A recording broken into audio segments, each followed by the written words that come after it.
If you really want to hear about it, the first thing you'll probably want to know is how much I hated that house and all the phony, high-handed garbage my brother used to pull every Christmas. My name is Lisa Patterson, and I suppose I'm the kind of person who stays quiet while everyone else is busy being a big shot. It's a rotten feeling sitting at a table where your own mother looks right through you like you're a piece of broken furniture. This particular December, the air felt thin and mean, and I knew they were planning to hand me a life of leftovers while they took the prize. I felt this heavy, jagged pressure in my chest, a kind of cold fury that makes you want to stop talking forever, just to see if they'll notice you're gone. But I had a secret in that car of mine, and I was just waiting for the moment the whole theater would come crashing down on their heads. It's a long story, but if you've ever been the one left with the scraps, you might want to stick around for the end. Like, share, comment, and subscribe to our channel. We always appreciate the time you spent here with us. The snow was just starting to stick as I pulled into the drive.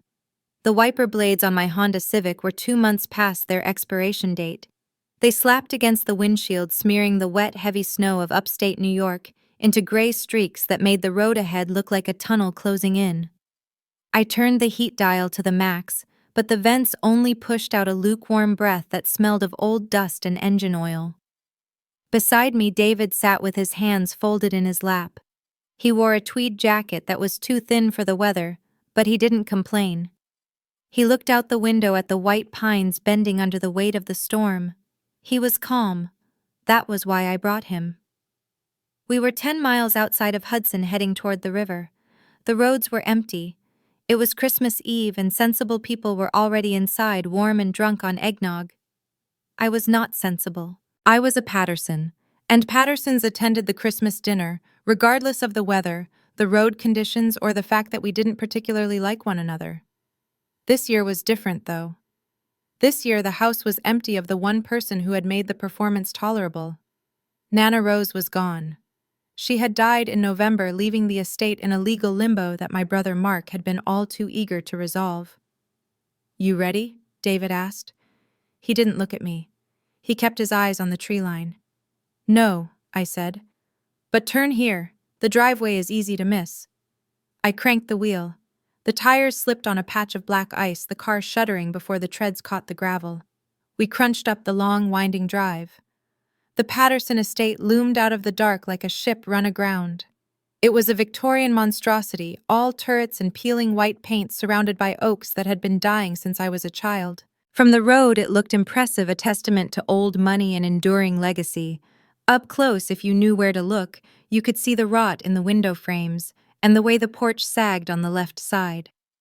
There was a new Range Rover parked near the front steps. It was black, polished, and aggressive. Mark's car. Of course he was already here. He would have arrived early to stake his claim, to pace the floors and remind the walls that he was the new master. I parked my rusted sedan next to it. The contrast was enough to make a stranger laugh, but I didn't laugh. I turned off the engine. The silence of the winter woods rushed in to fill the cabin. "Remember," I said to David, "you're just a friend. You teach history. Keep the details vague. Mark smells expertise like a shark smells blood." David nodded.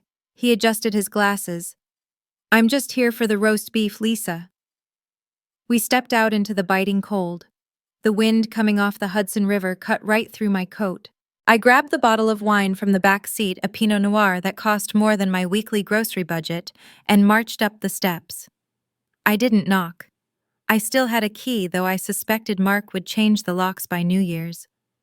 The foyer smelled the way it always did: floor wax, stale wood smoke, and the faint, sweet scent of decaying flowers. It was cold inside, barely warmer than the porch.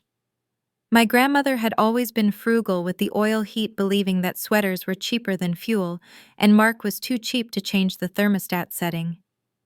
"Lisa." Mark stood in the doorway of the parlor. He was holding a crystal tumbler of Scotch amber liquid sloshing against the rim. He was 32, 3 years older than me, but he had already adopted the heavy red-faced look of a man who lunches on steak and martinis.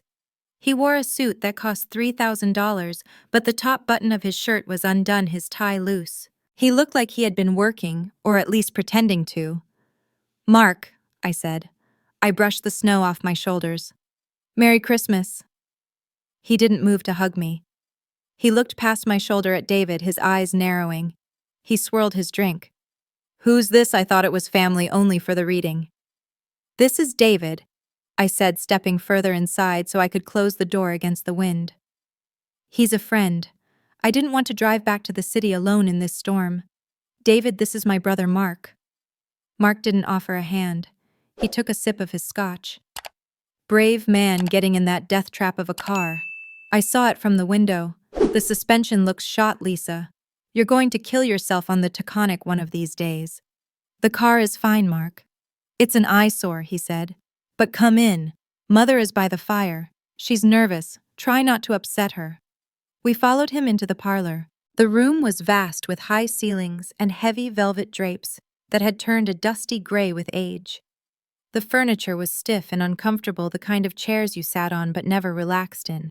A fire roared in the hearth, the only source of real light in the room. My mother Eleanor sat in a wingback chair close to the flames. She was a small woman who seemed to be shrinking with every passing year. She held a cigarette in one hand and a glass of sherry in the other. Her hands trembled slightly, the ash from her cigarette threatening to fall onto the Persian rug. She looked up as we entered, her eyes watery and unfocused. "Lisa," she said, her voice thin, "you made it. The roads. Mark said the roads were terrible." "We're fine, Mom," I said. I kissed her cheek. Her skin felt like dry paper. She smelled of lavender and tobacco. "This is David." She blinked at him, then offered a weak smile. "Hello, David. It's good of you to come. It's so quiet here without Rose. Too quiet." "Drink?" Mark asked David, walking to the sidebar. He didn't wait for an answer. He poured a generous amount of scotch into a glass and shoved it toward David. He poured nothing for me. "I assume you're driving back tonight, Lisa. Better keep a clear head." I watched him. He moved with a heavy, deliberate arrogance. He was the executor. The title seemed to inflate him physically. He stood with his back to the fire, blocking the heat from the rest of us. "So," Mark said, looking at David, "what do you do? Some creative type like Lisa, graphic design, pottery?" "History," David said, taking the glass but not drinking. "I work at the university." "Academic," Mark sniffed. "Noble. Doesn't pay the bills though, does it?" He gestured around the room with his glass. "It takes capital to maintain a legacy. That's what people don't understand. Nana Rose held on to this place, but she let it slide. The roof needs slate work. The wiring is ancient. It falls to the next generation to do the heavy lifting." "The house looks beautiful," David said politely. "It's a money pit," Mark corrected him. "But it's Patterson land. We don't sell, we hold. That's the duty." He looked at me then. His eyes were hard, devoid of any holiday warmth. He was looking at my worn boots, my coat that I'd bought secondhand, the way I stood with my hands in my pockets. He saw failure. He saw someone who didn't fit the grand narrative he was constructing for himself. "We'll do the distribution after dinner," Mark said. "I want to get it over with. The lawyer drew up the final schedule yesterday. It's straightforward. I've tried to be fair, Lisa. I really have. But we have to be realistic about who can actually handle the assets." "I'm sure you have," I said. My voice was steady. I didn't let him see the anger tightening my chest. I looked at the mantel above the fire. There were photos there, Mark graduating, Mark at his first job, Mark and his wife before she left him. There were no pictures of me. "I just want what Nana intended." Mark laughed, a short barking sound. "Nana intended a lot of things, but she wasn't exactly lucid at the end, was she? That's why I had power of attorney. To protect her from confusion." He drained his glass and slammed it down on the sideboard. The sound echoed in the high room. "Dinner in 10 minutes, he said. "I hired a caterer. Don't get used to it." The dining room was a cavern of dark wood and peeling wallpaper. The crystal chandelier above the table had 3 bulbs burned out, casting a lopsided yellow gloom over the plates. We sat at one end of a mahogany table that could have seated 20. Mark sat at the head naturally. My mother was to his right and I was placed on his left directly across from her. David was seated next to me, an afterthought in the geometry of the family hierarchy. The caterer Mark had hired was a local woman who had clearly been given a budget that didn't allow for quality. The roast beef was gray in the middle and hard at the edges. It sat on the plate like a slab of wet slate. The potatoes were cold. The green beans were boiled until they had lost both their color and their structural integrity. We ate in a silence that was punctuated only by the scrape of silverware against china and the sound of my mother swallowing her wine. "This meat is tough," Mark said. He sawed at his steak with a serrated knife, his knuckles white. "You get what you pay for in this town. No culinary vision. Once I get the kitchen renovated, I'll have a private chef come up from the city for holidays. Someone who knows what medium rare actually means." "It's fine, Mark," my mother said softly. She pushed a bean around her plate with her fork. She hadn't taken a bite of solid food since we sat down. She was on her third glass of red wine. Her lipstick left a greasy smear on the rim of the crystal. "Don't make a fuss."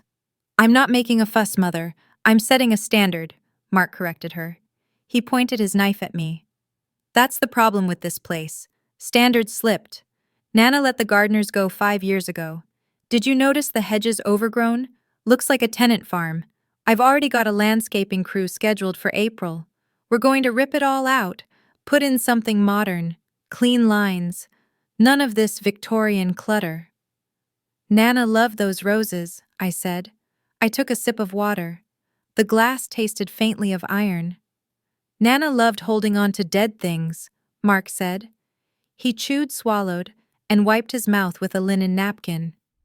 "It's time for a fresh start. New siding, new roof. I'm thinking of knocking down the wall between the parlor and the study. Open concept. It increases the appraisal value by 15%. He talked about the house not as a home, but as a portfolio asset. He used words like equity, leverage, and curb appeal. He didn't look at the walls with affection. He looked at them with the cold calculation of a butcher eyeing a carcass. I watched him. I watched the way he poured more wine into our mother's glass without asking her, keeping her sedated and compliant. I watched the way he ignored David completely, as if my guest were merely a piece of furniture I had dragged in from the snow. David ate methodically. He caught my eye once, a quick, steadying glance. He was reading the room, cataloging the dynamics, just as he would catalog a provenance. He saw the power structure clearly. Mark was the king, Eleanor was the courtier who feared beheading, and I was the peasant allowed in for the feast to witness the king's bounty. When the plates were cleared, Mark didn't suggest coffee. He leaned back in his chair, the wood creaking under his weight. He picked up a silver spoon and tapped it against his wine glass. The sharp ting-ting-ting cut through the stale air. "Right," Mark said. "Let's get down to it. No point dragging this out. We're all adults here." He reached down beside his chair and lifted a leather briefcase onto the table. He clicked the latches open. The sound was loud, like a pistol slide racking. He pulled out a thick stack of documents bound in blue legal covers. "As you know," Mark began, his voice taking on a formal, rehearsed tone, "Nana appointed me executor of the estate. It was a heavy request. It involves a significant amount of legal maneuvering, tax liabilities, and administrative oversight. It is not a job for the uninitiated." He looked at me then, a small, pitying smile playing on his lips. "The estate is asset-rich but cash flow complex," he continued. "I've spent the last month with Mr. Henderson trying to structure the distribution in a way that preserves the Patterson name. We had to make hard choices. Logic had to prevail over sentiment." He slid a document across the mahogany toward my mother. She didn't look at it. She just nodded, her eyes glassy. "Mother retains a life interest in the trust fund," Mark said. "Small but sufficient for her needs at the assisted living facility. I will manage the principal to ensure she isn't taken advantage of." "Thank you, Mark," she whispered. "You're a good boy."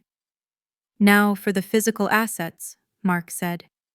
He placed a hand on the largest stack of papers: the house, the grounds, the vehicles, the stock portfolio. He paused for effect.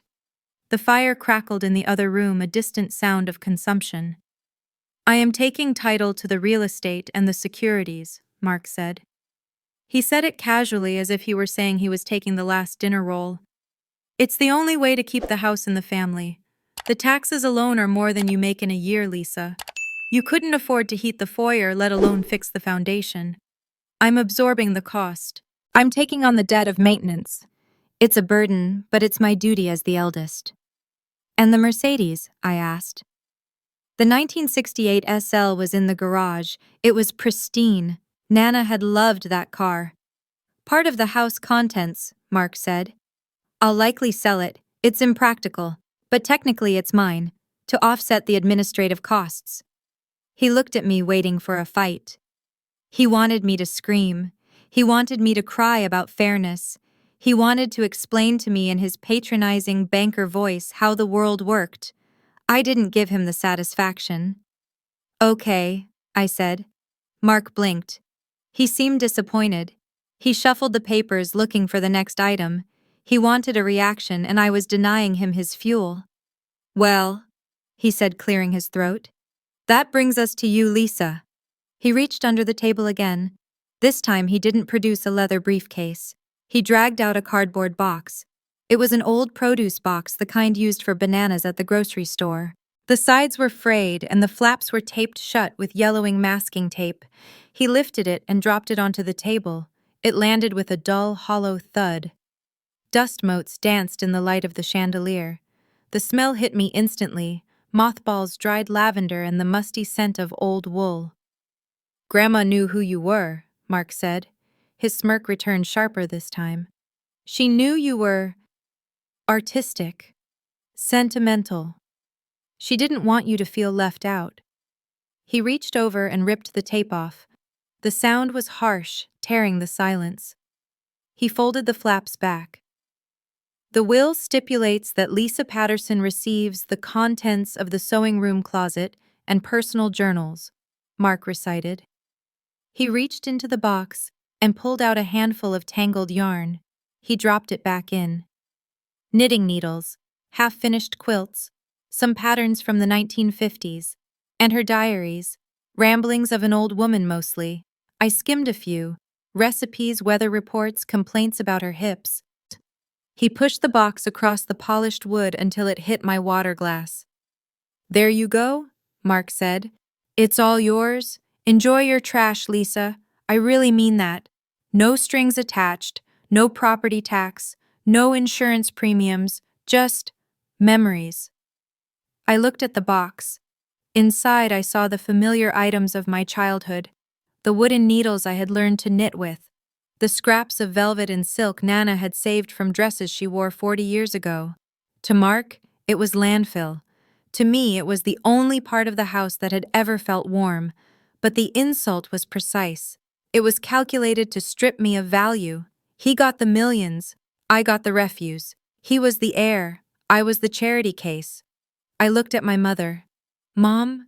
She wouldn't meet my eyes. She swirled her sherry, staring into the vortex of the dark liquid. It's only fair, Lisa, she said, her voice trembling but distinct. Mark has a reputation to maintain. He has a position in the community. He needs the house. He needs the resources to be who he is. And who am I? I asked. What do I need? She finally looked up. Her eyes were sad, but there was a hardness in them, the hardness of a coward who has made their choice. You live so simply, darling. You always have. You don't care about these things. You have your little apartment, your art. You'll be happier without the responsibility. Mark is doing you a favor. The betrayal was total. It wasn't just about the money. It was the confirmation of what I had always suspected in the ledger of my mother's heart. Mark was the asset, and I was the liability. She was trading my inheritance to buy her own security with him. She was feeding me to the wolf, so the wolf wouldn't eat her. I felt a coldness settle in my stomach heavier than the bad beef. It was a clarifying cold. It froze the hurt and left only a sharp, crystalline anger. I looked at Mark. He was leaning back, his arms crossed, watching me with a predator's satisfaction. He expected tears. He expected me to storm out. He expected me to beg. I turned to the box. I reached in and touched the spine of a leather-bound journal. It was cool to the touch.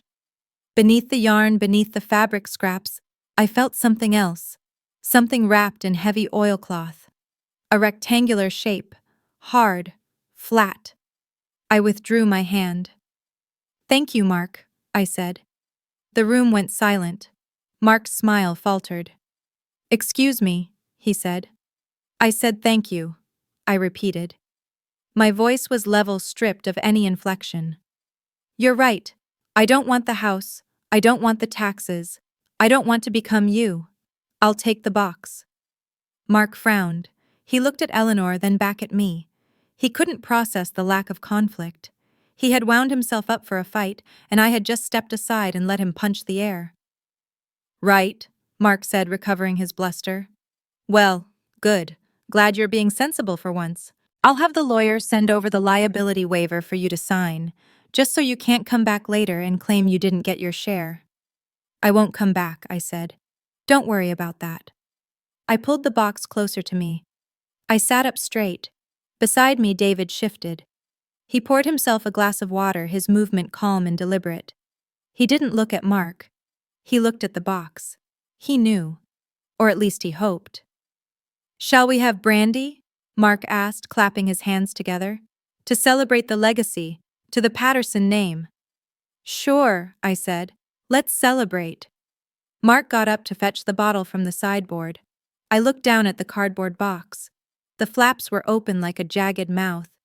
Inside lay the scraps of a life Mark deemed worthless.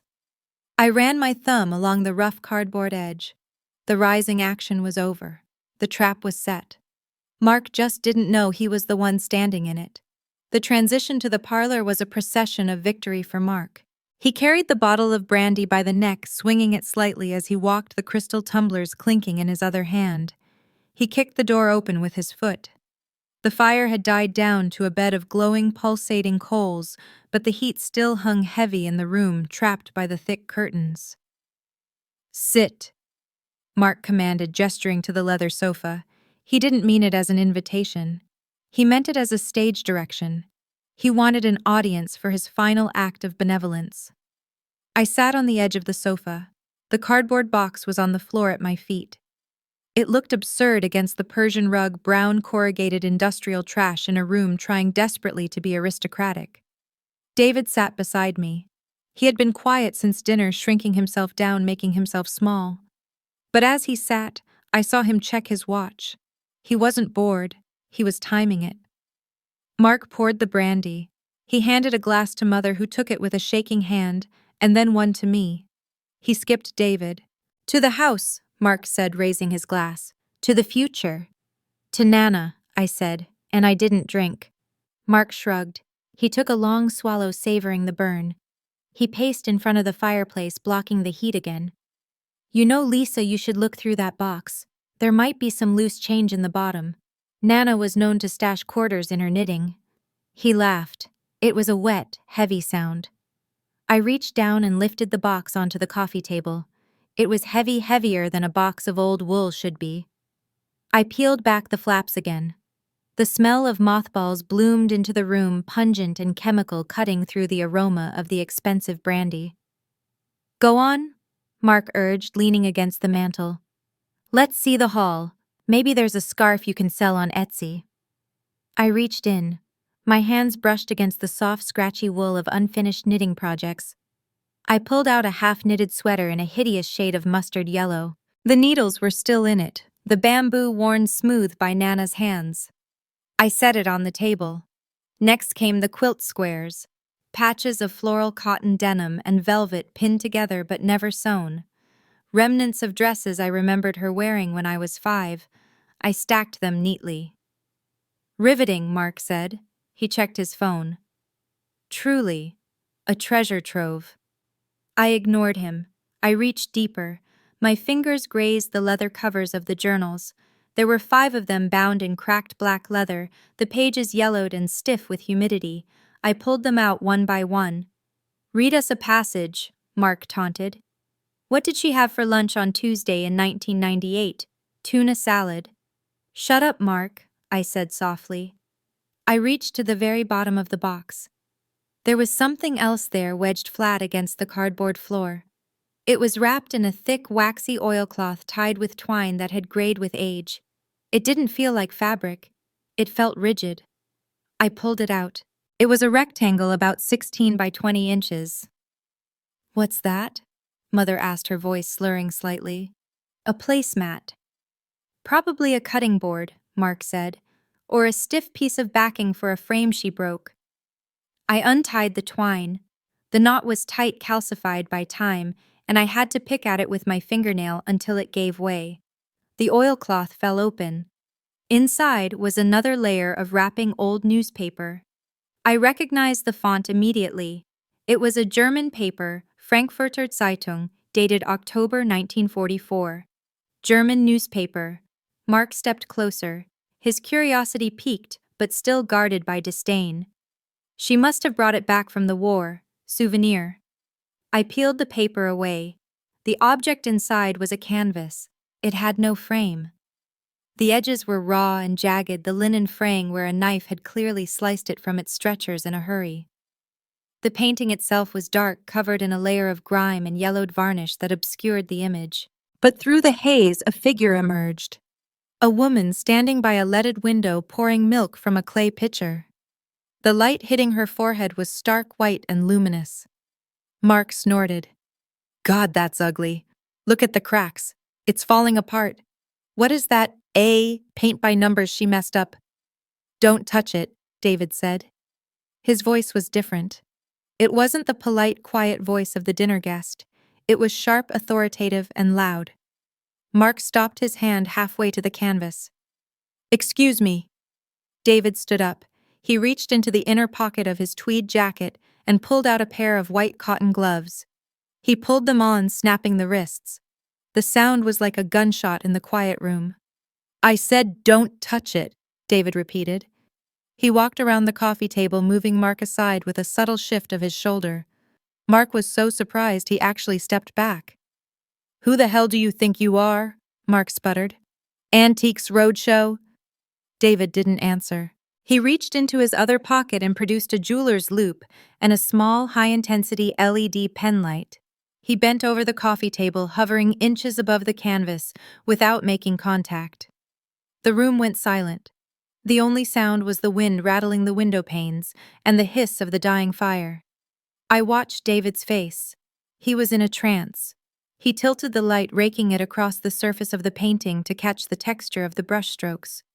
"Lisa," David said, his voice low and tight. "The journal. The one on top. Open it to June 1945. Look for the entry about the Dutchman." I grabbed the top journal. My hands were shaking now. I thumbed through the brittle pages, the ink fading from blue to gray. May. June. June 14th, 1945. I read aloud. My voice sounded hollow in the big room. "The family is desperate. They are from Delft. The father is sick. They need passage to Argentina before the borders tighten again. He offered me the silver, but I told him to keep it. Then he brought out the canvas. He cut it from the frame right in front of me. He said it was the only thing that mattered, but life mattered more. I gave him the money, all of it. I wrapped the canvas in my raincoat. If the MPs find it, I will be court-martialed. But I cannot let this be burned or stolen by the Russians. It is too beautiful. It is the weight of the world." I stopped reading. The room felt suddenly very small. Mark laughed, but it was a nervous, fractured sound. "So she bought a painting from some desperate refugee. Probably a street artist scamming a gullible American nurse. It's a knockoff, Lisa. Look at it. It's dirty." David stood up. He took off the loupe but kept the gloves on. He looked at Mark with an expression of profound pity. "It's not dirt, Mark," David said. "It's oxidized varnish. And the cracks, that's called craquelure. It happens when lead-white pigment dries over centuries, not decades. Centuries, Mother whispered. She was sitting up straighter now, the sherry forgotten. David looked at me. The weave of the canvas is herringbone linen. It was specific to the Low Countries in the mid-17th century. The blue pigment on the woman's apron, that's crushed lapis lazuli, real ultramarine. It was more expensive than gold in 1650. You don't find that in street art. What are you saying? Mark demanded. His face was flushing a darker shade of red. Spit it out. David took a breath. He pointed a gloved finger at the woman in the painting. This is a study, David said. Likely a preparatory work for a larger piece, or perhaps a lost variation. The handling of the light, the way it diffuses on the plaster wall, the pointillist dots on the bread, it's unmistakable. Unmistakable who? Mark barked. Johannes Vermeer, David said. The name hung in the air. Mark blinked. He looked at the dirty scrap of canvas, then back at David, then at me. Vermeer, Mark said. The girl with the pearl earring guy. You're insane. There are only like 30 of those in the world. 34 generally accepted, David corrected him calmly. This would be 35. Or if we are being incredibly conservative and the attribution is downgraded to his immediate circle, perhaps Gabriel Metsu or Peter de Hooch. But the hand is Vermeer's. I'd stake my tenure on it. You're lying, Mark said. But his voice lacked force. He looked at the box he had called trash, the box he had kicked toward me. I'm not, David said. I've written 3 papers on Dutch Golden Age pigments. I know what this is. Nana Rose hid it. She knew if she declared it, it would be tied up in repatriation hearings or taken by the state. So she kept it in her sewing box for 80 years. Mark walked over to the table. He reached out to grab the canvas. Don't, I said. I stood up. I stepped between him and the table. It's mine, Mark said. It was in the house. I inherited the house and its contents. No, David said. He turned to Mark. You inherited the real property and furnishings. Lisa inherited the contents of the sewing room closet. You were very specific about that distinction, Mark. You wanted to avoid the estate tax on the junk. You legally separated this box from the estate assets. What is it worth? Mother asked. Her voice was sharp, cutting through the legal arguing. David, what is it worth? David looked at the painting again. He took a deep breath. In this condition, David said, it needs cleaning, restoration, authentication. But the provenance is right there in the journal. It's a discovered master. A circle of Vermeer might go for 500,000. But this, if it's real, and I believe it is, it's a study. It's rare. He looked at Mark. Conservative estimate $4.5 million. At auction with 2 billionaires fighting over it, maybe 8, maybe 10. The silence that followed was absolute. The fire popped a loud crack that made Mother jump. Mark stood frozen. His mouth was slightly open. The color had drained from his face, leaving him a pale waxen gray. He looked at the canvas, then at the box, then at the mortgage papers sitting in his briefcase on the dining room table. The math was happening in his head. I could see it. He was calculating the equity of the house, the cost of the roof, the landscaping, the debt he had just signed his name to. And he was comparing it to the dirty, jagged square of linen lying on the coffee table. 4 million, Mark whispered. At least, David said. He began to carefully fold the oilcloth back over the painting covering the woman pouring milk. And Lisa, you might want to wrap this up. We should get it into a climate-controlled environment immediately. I looked at Mark. The arrogance was gone. In its place was a terrified, hollow realization. He had won the battle for the crown, but he had just given away the kingdom. You gave it to me, I said. You called it trash. Mark looked at me. His eyes were wide, pleading, desperate. Lisa, we're family. Yes, I said. We are. I placed my hand on the wrapped canvas. It felt warm, vibrating with history, or maybe just the heat of the room, but to me it felt like a weapon. And for the first time in my life, I was the one holding the gun. Mark stood up. The movement was abrupt, knocking his knee against the heavy oak coffee table. The brandy in his glass sloshed over the rim, staining his hand, but he didn't wipe it off. He looked at the canvas wrapped in the oilcloth, as if it were a bomb that had just armed itself. The arrogance that had defined his posture all evening, the wide stance, the jutting chin evaporated. In its place was the raw, frantic energy of a man watching his net worth walk out the door. "Put it back," Mark said. His voice was tight-pitched, higher than usual. "Lisa, put it back in the box." "Why?" I asked. I didn't move. I kept my hand resting lightly on the bundle.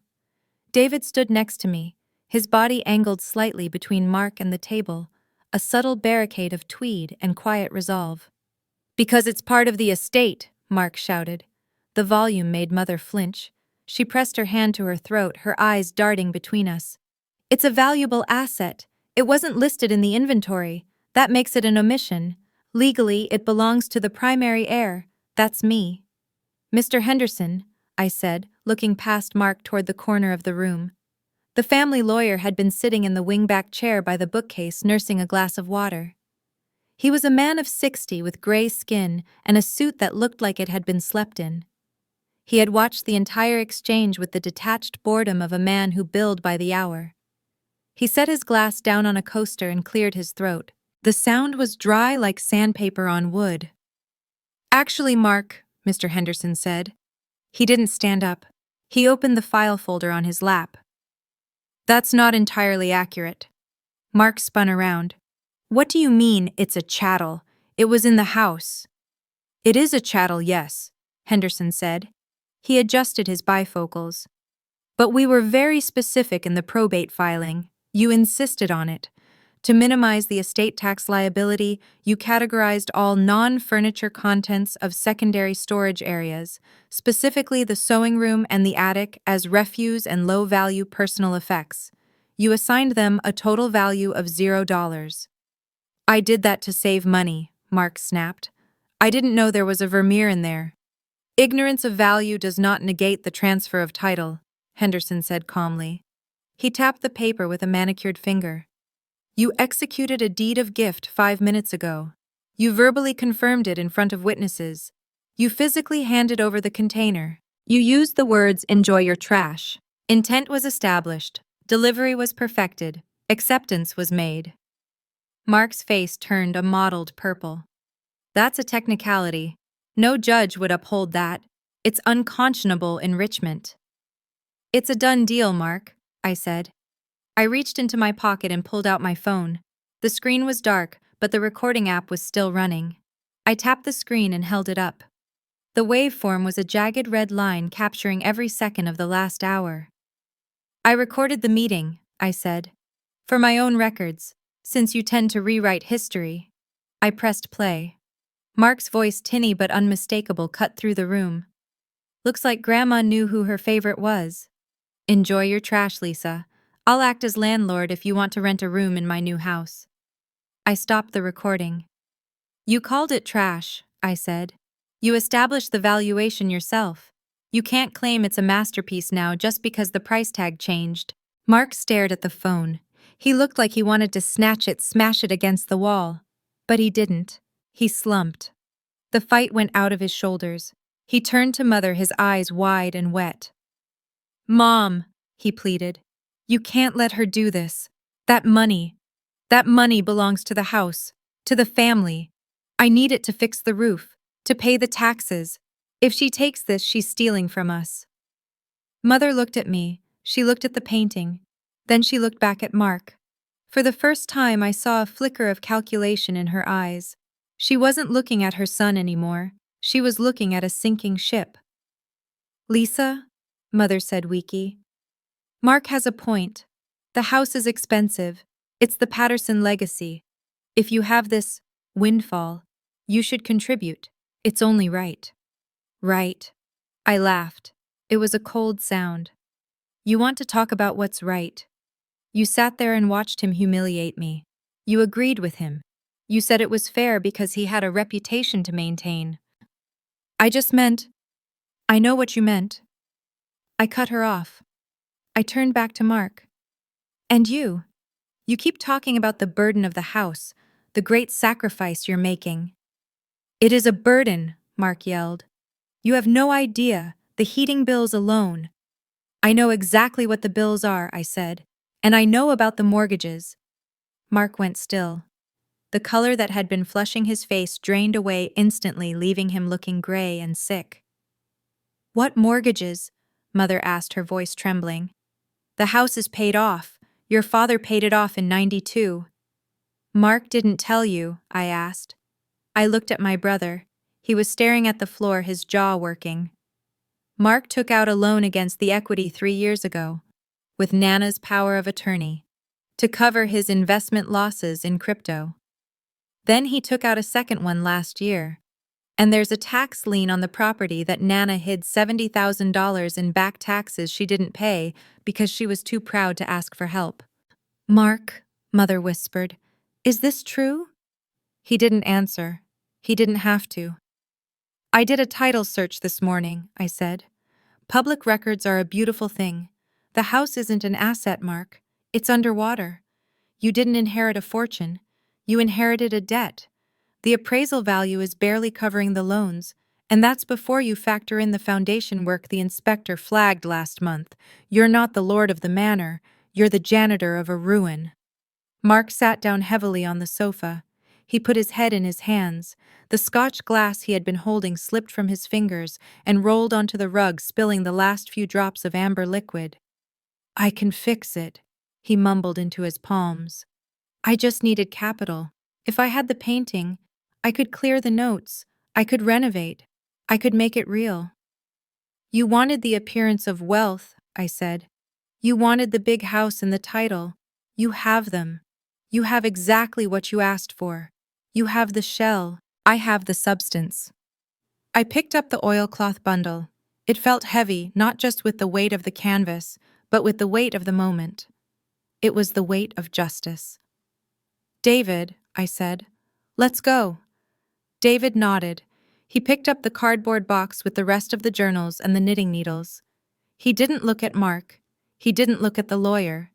He walked to the door and opened it. The cold air rushed in again, swirling the dust motes. It felt cleaner than the air inside. Wait, Mark said. He didn't look up.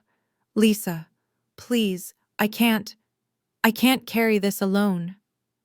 I stopped at the doorway. I looked back at the parlor. The fire was dying. The shadows were lengthening in the corners, creeping toward the center of the room where my family sat. My mother shrinking into her chair, my brother broken by his own greed. You're the executor, Mark, I said. Execute. I turned and walked out into the snow. The hallway seemed longer on the way out. The runner rug was threadbare in the center, worn down by generations of Patterson shoes marching back and forth, carrying burdens that didn't matter. I listened to the sound of my own boots on the hardwood. It was a solid, rhythmic sound. Beside me, David moved quietly, the cardboard box tucked under his arm like a football. He didn't look back at the parlor. He knew the structural integrity of that room had collapsed, and he was smart enough to get clear of the rubble. We reached the foyer. The air here was still stagnant, trapped between the drafty front door and the heat of the interior. I pulled my coat from the rack. It was a cheap wool blend pilling at the cuffs, but as I buttoned it, it felt like armor. I wrapped the scarf around my neck. I adjusted the oilcloth bundle in my hands, holding it close against my chest. It wasn't just canvas and pigment anymore. It was a passport. Lisa! The voice came from the parlor doorway. It wasn't Mark. It was Mother. She stood leaning against the doorframe, one hand clutching the velvet trim as if it were the only thing holding her upright. The hallway light was unflattering. It washed out her skin, making her look translucent, ghostly. She looked small. I stopped my hand on the brass doorknob. Goodbye, Mom. She took a step forward, stumbling slightly in her low heels. You can't just leave. Not like this. It's Christmas. It's over, I said. The reading is done. The distribution is finished. Mark was very clear about that. He's your brother, she said. Her voice rose a thin, desperate keen. He's upset. He's made mistakes. But we're family. We share Lisa. That's what families do. We support each other when things get hard. I turned to face her fully. The anger I had felt in the dining room had cooled into something harder, something like steel. We share, I repeated. When Mark got the house, did we share? When he got the stocks, did we share? You sat there, Mom. You sat there and drank your sherry and nodded while he called me trash. You watched him hand me a box of garbage because you thought it secured your place at the table. I have to live here, she whispered. Tears leaked from the corners of her eyes, tracking through the powder on her cheeks. I don't have anywhere else. He's all I have. No, I said. He's all you chose. You bet on the wrong horse. You thought the house was the safety. You thought the title was the power. You forgot that walls rot. You forgot that debt eats everything. Please, she said. She reached out a hand, her fingers trembling. If you take that painting, if it's worth what David says, you could save us. You could pay off the liens. You could fix the roof. We could be a family again. I looked at her hand. It was soft, uncalloused, the hand of a woman who had never had to work for her survival, who had traded her autonomy for comfort her entire life. I'm not here to save you, I said. That's not my job. My job is to survive you. Lisa, she sobbed. Don't be cruel. It's not cruelty, I said. It's independence. It's the most American thing there is. I'm walking out of here with what I was given. Nothing more, nothing less. I'm taking my trash and I'm going home. I turned the knob. The latch clicked a sharp final sound. I pulled the heavy oak door open. The wind hit us instantly. It was violent and clean, stripping the smell of stale wood smoke and mothballs from my clothes. The snow was falling harder now, thick white flakes that spiraled in the yellow light of the porch lantern. The world outside was wild and indifferent to the petty dramas of the Patterson estate. It was beautiful. Let's go, David said. He touched my elbow gently. We walked down the steps. The snow crunched under our boots. I didn't look back at the house. I didn't need to see Mark standing in the window watching his fortune drive away.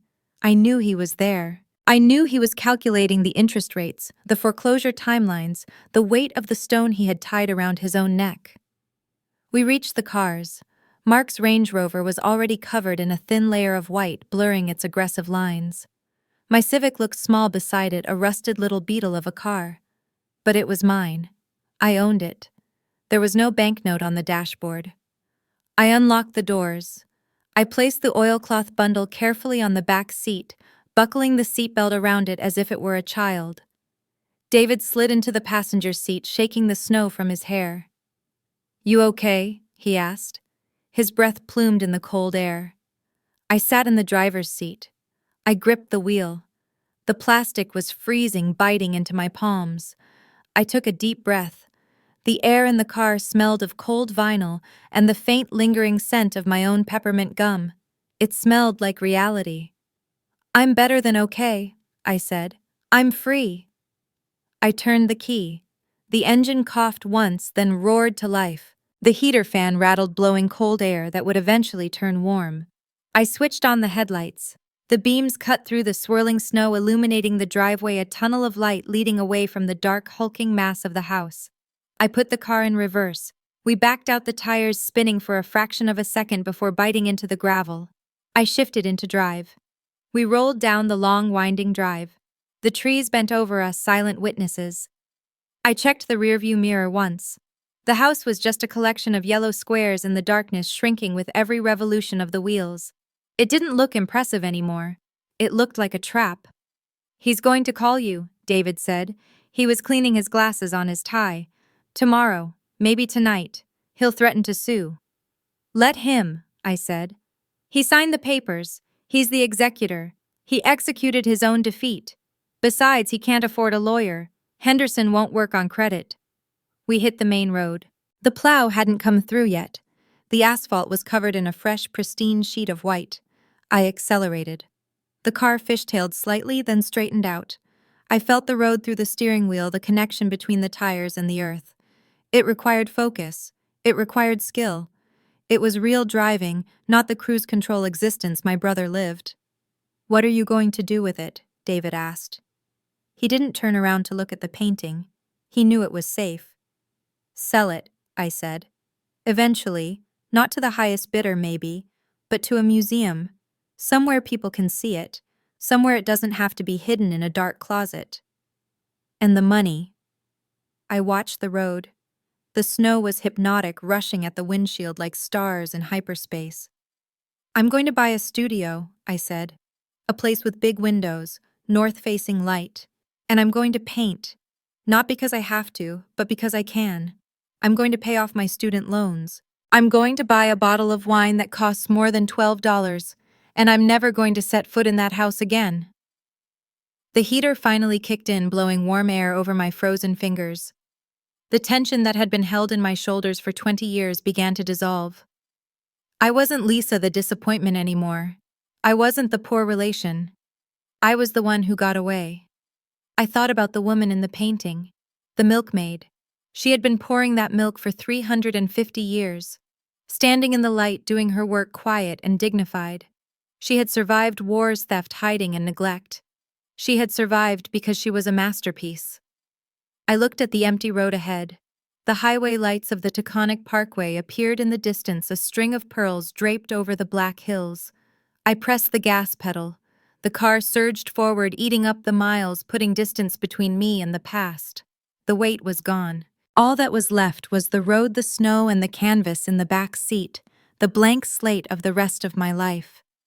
The engine hums as the house fades into the rear view, leaving the cold silence of the Patterson legacy behind for good.